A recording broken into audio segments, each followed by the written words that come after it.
Before the city wakes, and long after it sleeps, ancient Egypt's priests keep the temples alive, moving through the same steps every day in service to their god.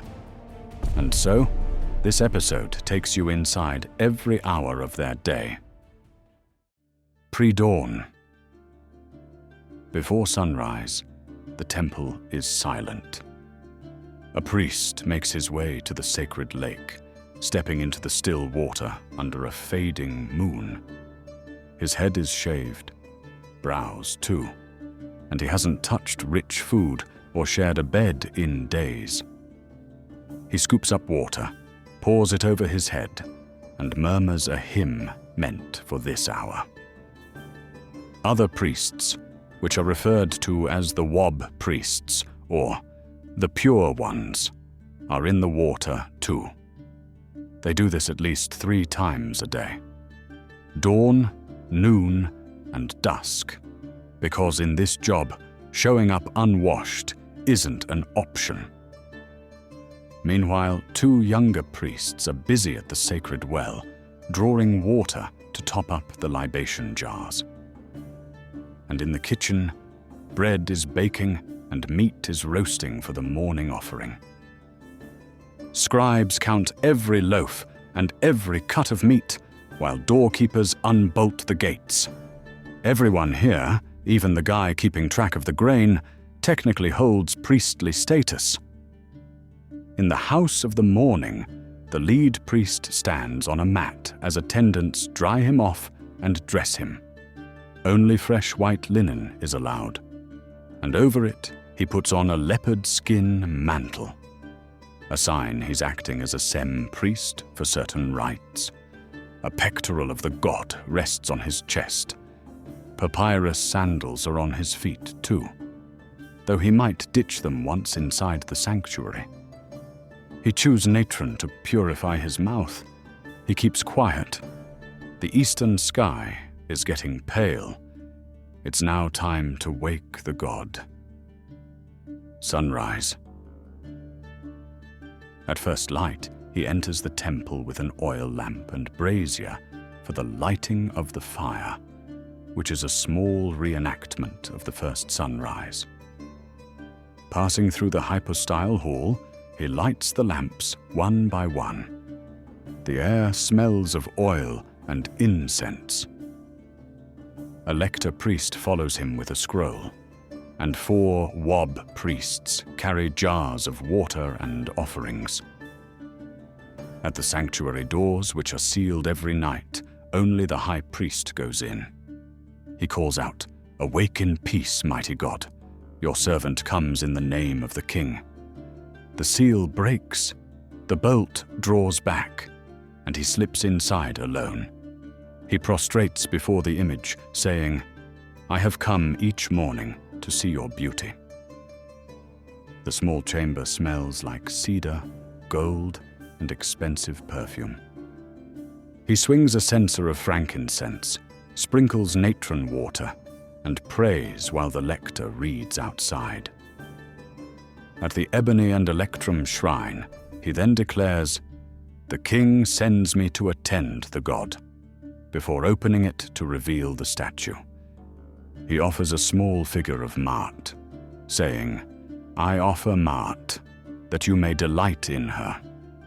He then lifts the statue out and sets it on clean sand.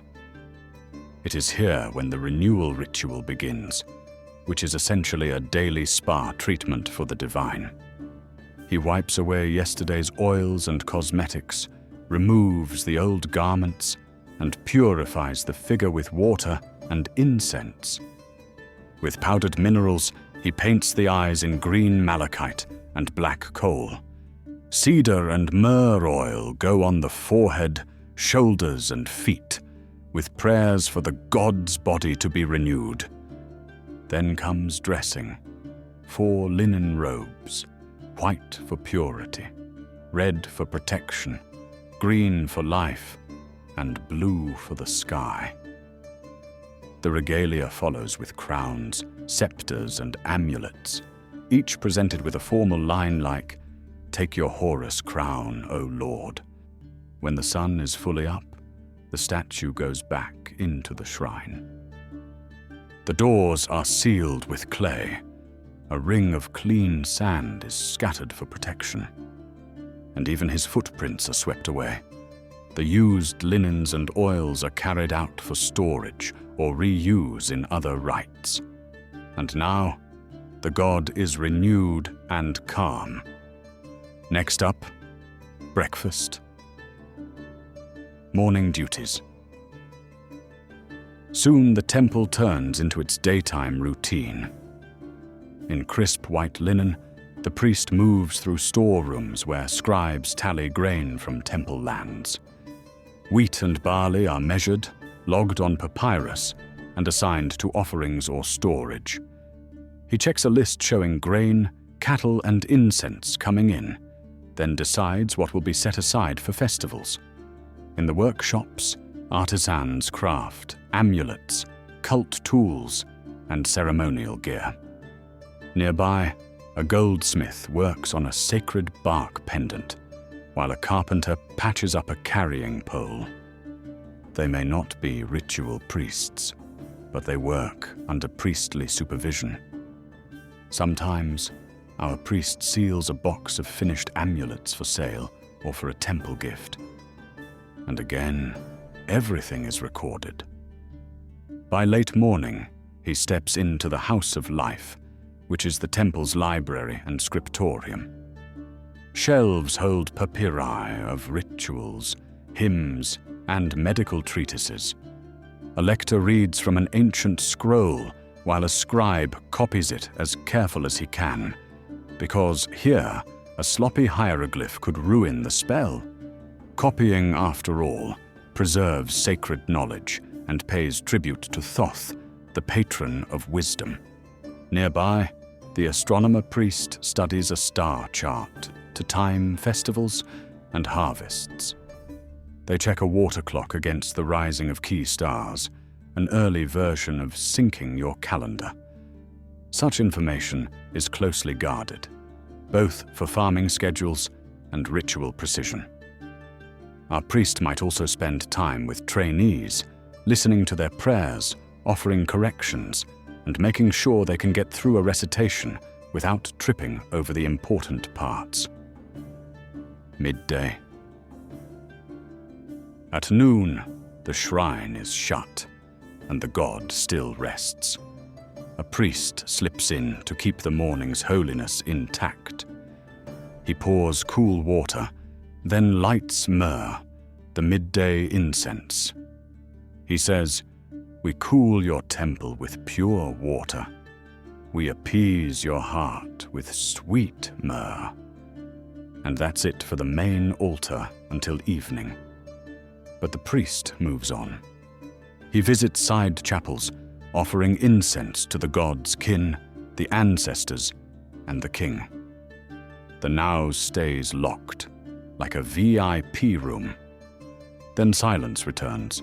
Attendants trim lamps, add oil, and check incense stores. In the perfume shop, another team makes kai-fi, mastic, frankincense, pine, cinnamon, mint, raisins soaked in wine and honey. They crush, cook, and shape it into black pellets for the night burn. It soothes, aids sleep, and tradition says it brings good dreams. The recipe is carved in stone at Edfu and Dendera. Nearby, another priest measures cedar, frankincense, and lotus oils. He labels jars in neat script, then seals the storeroom tight. In shaded halls, the singers of the god's house rehearse hymns for Hathor. Young priests sweep, polish, and keep the place spotless in line with Mat. Others sit in quiet corners, reciting verses or resting, always ready to serve. Afternoon and festivals. On most afternoons, the temple is quiet. The main rites are done, and priests turn to records, donations, or training novices not to drop incense. One might count offerings, write to another temple about trading grain for linen, or inspect the workshops. Sculptors carve statues and stelae, and the chief artist gets advice on sacred design. But peace ends on festival days. During feasts like Opet, or the Festival of the Valley, the god leaves the sanctuary in procession. And on such days, priests in linen, some with gold-trimmed leopard skins and collars, ready the bark. They place the statue inside, close the doors, and at the trumpet's call, the gates swing wide. Crowds cheer, incense leads the way. Musicians play loud enough to wake the dead. Politely. The high priest then steps forward. Bark bearers lift the god into open air, rotating in turns. The crowd bows, shouts praise, waves banners, and offers lotus or papyrus. The route pauses at chapels or stops for oracles. A farmer asks about his harvest. A mother asks about her child. The bark moves forward for yes, back for no, still for ask again later. Written petitions line the path. The bearers sway toward one if the god approves. One account claims the god's bearers staggered left or right for answers, which sounds dramatic until you realize they were carrying a massive gilded boat. The priest feels the change in weight and declares, "The god has spoken, so shall it be." For ordinary Egyptians, it's a rare chance for divine counsel. The procession moves to Luxor Temple for Opet, to the Valley Festival at the necropolis. At the end, the bark rests on a stand, and offerings pile high. Rites continue into the night. Extra priests rotate in. They pray, share food, and sometimes perform sacred dramas.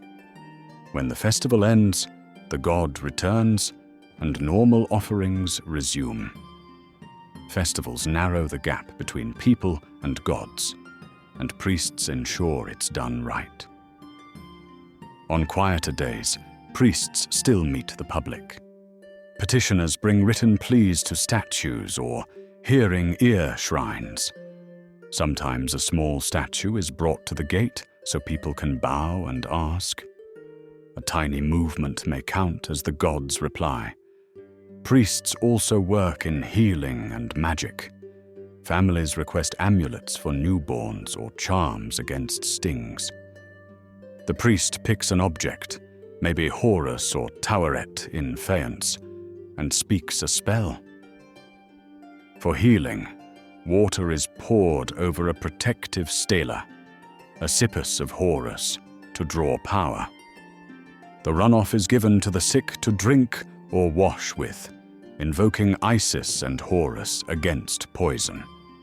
Most will never see inside the sanctuary, but the god's help reaches beyond it. By late afternoon, the courts are full of sun. Whether the day was calm or crowded with ceremony, the priest pauses before dusk rites, takes a sip of beer, and offers silent thanks. And with this, the afternoon cycle is complete. Dusk. Shadows form across the temple floor as the day winds down. The evening rite is basically the morning one's little sibling. Same idea, just faster. The priest and assistants head to the sanctuary with incense and lamps in hand. And when the sun hits the horizon, torches flare up for the extinguishing the lights rite. It's less about dramatic style, more about telling the sun, "Good job today. See you tomorrow," while keeping the night from feeling, well, too night. The torchlight holds the sanctuary in a warm glow, though the god's inner chamber stays sealed tight. The priest then greets the god, burns Kifi incense, and soon the air smells sweet and resinous. In some temples, musicians play soft notes to wrap around the scene. At the threshold, water or milk is poured, and sometimes natron or cool water is left as an offering for the gods' comfort, because even divine beings apparently appreciate a good drink. A protective spell follows, calling on safety from Apophis for the night. Then the sanctuary doors are closed, bound with linen marked with protective text, and then sealed with clay. Inside, the god's inner chamber stays locked. But one small lamp burns beside it, a quiet stand-in for the eternal flame. The priest then leaves, offering one last whispered salute, almost like saying, "Sleep well." Outside, dusk settles over the courtyard and the still surface of the sacred lake. The priest's group makes the rounds, locking up gates, storehouses, and granaries. At the main entrance, they brush their hands over guardian deities carved into the door for protection. The bronze doors then shut, and by the time night takes over, the whole temple is sealed, silent, and waiting for morning. Night. The temple is dark, lit only by the small flames of oil lamps carried by priests and guards. Junior priests walk the courtyards with wooden staves, keeping an eye on things.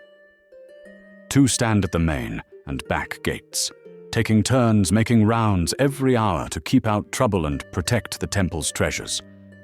Out in the night, jackals cry, insects buzz, and geese grumble on the sacred lake.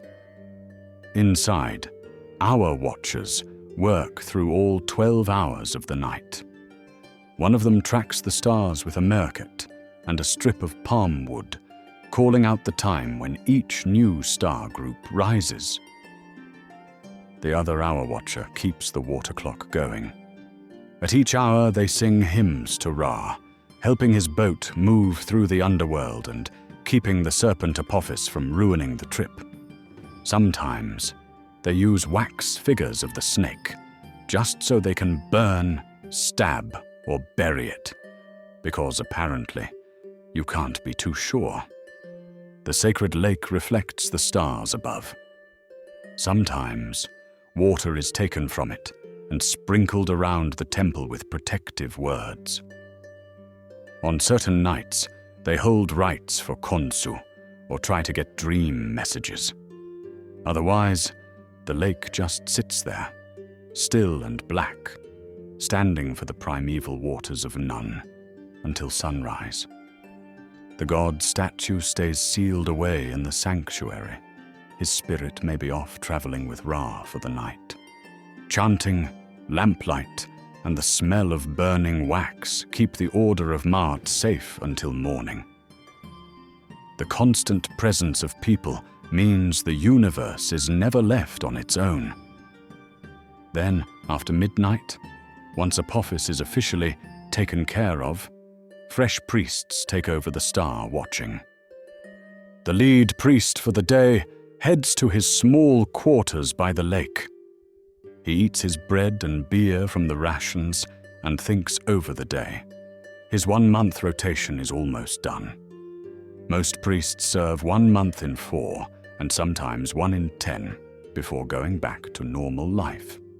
His group, the third file of Amun, has just 2 days left.